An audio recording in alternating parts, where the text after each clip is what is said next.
Hello dear students, इस video में बच्चों हम पोएम लिटिल बाय लिटिल के बारे में पढ़ेंगे। लिटिल बाय लिटिल का मतलब क्या होता है? थोड़ा थोड़ा सा कुछ चीज़ होती है तो उसको हम लिटिल बाय लिटिल बोलते हैं। तो यहाँ पर इस पोएम में एक सीड के बारे में बताया गया है कि किस तरह से एक बीज जो होता है किसी पेड़ का, वो धीरे धीरे थोड़ा थोड़ा करके हर रोज़ बड़ा होता है और फिर एक बड़ा पेड़ बन जाता है। तो अब हम पोएम पढ़ना स्टार्ट करते हैं बच्चों। Little by little, an acorn said as it slowly sank in its mossy bed, I'm proving every day, hidden deep in the earth away. Little by little, each day it grew. Little by little, it sipped the dew. In lines में poet क्या बोल रहे हैं? Ekron बोलते हैं बच्चों एक बलूत के पेड़ के बीज को, कि वो बोलता है कि लिटिल बलूत एक बड़ा सा पेड़ होता है जिसकी लकड़ी बहुत हार्ड होती है और बहुत ही जड़ें मजबूत होती हैं। तो बलूत का जो बीज होता है वो क्या बोलता है कि लिटिल बाय लिटिल, थोड़ा थोड़ा करके, as it slowly sank in its mossy bed.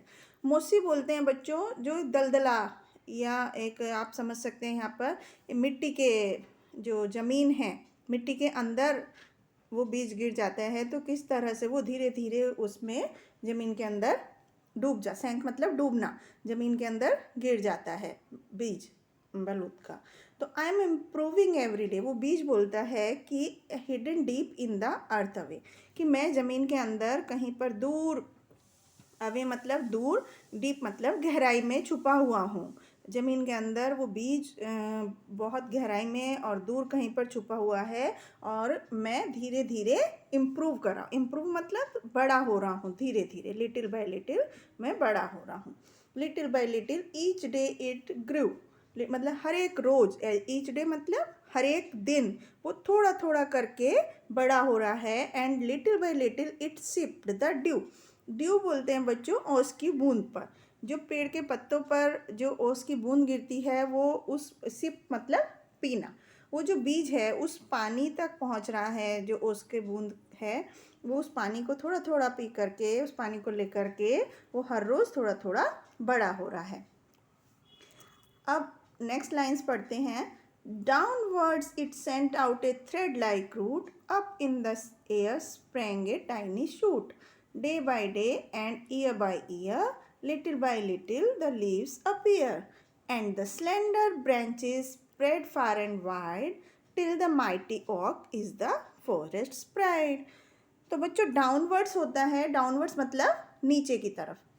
तो यहाँ पर पोएट सीड बोल रहा है कि downwards it sent out a thread like structure, thread like root, मतलब यहाँ पर आप देख रहे हैं पेड़ में नीचे की तरफ एक धागे के जैसी, थ्रेड मतलब धागा, धागे के जैसी इस पेड़ में नीचे जड़ें, रूट्स मतलब जड़ें आ गई हैं नीचे की तरफ। Up in the air sprang a tiny shoot, और हवा में ऊपर की तरफ मतलब ज़मीन से ऊपर की तरफ, स्प्रेंग मतलब एक अचानक से एक छोटी सी शूट, शूट मतलब ज़मीन के जो ऊपर का हिस्सा होता है प्लांट का, उसको हम शूट बोलते हैं। तो हवा में यानी कि ज़मीन से ऊपर की तरफ उसमें एक छोटा सा पौधा निकल आया है। And day by day and year by year, मतलब हर एक दिन दिन कर करके, साल साल कर करके, little bye little the leaves appear, इसमें थोड़ी थोड़ी सी पत्तियाँ आनी शुरू हो जाती हैं। And the slender branches spread far and wide, slender मतलब होता है बच्चों पतली पतली, ब्रांचेस मतलब टहनियाँ, और इसमें से दूर दूर तक फैली हुई चौड़ी चौड़ी ब्रांचेस, शाखाएं निकलने लगती हैं। Till the mighty oak is the forest spread, जब तक कि ये एक माइटी मतलब एक मजबूत स्ट्रॉन्ग, एक बड़ा सा ओक मतलब बलूत का पेड़ नहीं बन जाता, जो कि जंगल में जिसका कि बहुत मतलब जैसे होता है एक बड़ा सा पेड़ होता है, बड़े पेड़ की जंगल में एक अलग बात होती है कि बड़े बड़े पेड़ों को मिलाकर घना जंगल बनता है। तो जब तक वो जो घना पेड़ होता है वो जंगल के लिए एक शान की बात होती है, प्राइड मतलब गर्व की बात होती है। तो जब तक वो बीज, वो छोटा पौधा हर एक दिन दिन करके, हर एक साल साल करके उसकी पतली पतली शाखाएं फैलने लगती हैं, और जब तक वो बड़ा पेड़ नहीं बन जाता, जब तक वो थोड़ा थोड़ा करके बड़ा होता रहता है। तो इस पोयम में यही बताया गया बच्चों किस तरह से एक छोटा सा बीज ज़मीन के अंदर गहराई में जाता है और उसकी धीरे धीरे वो हवा लेकर पानी लेकर थोड़ा थोड़ा हर रोज़ बड़ा होता है और उसमें से पतली पतली धागे के जैसी जड़ें निकलने लगती हैं और पत्तियां थोड़ा थोड़ा निकलने लगती हैं ज़मीन से ऊपर, और वो दिन दिन करके साल साल करके एक बड़ा पेड़ में कन्वर्ट हो जाता है। तो ये था बच्चों इस पोयम में। आई होप आपको समझ में आया होगा। Thank you.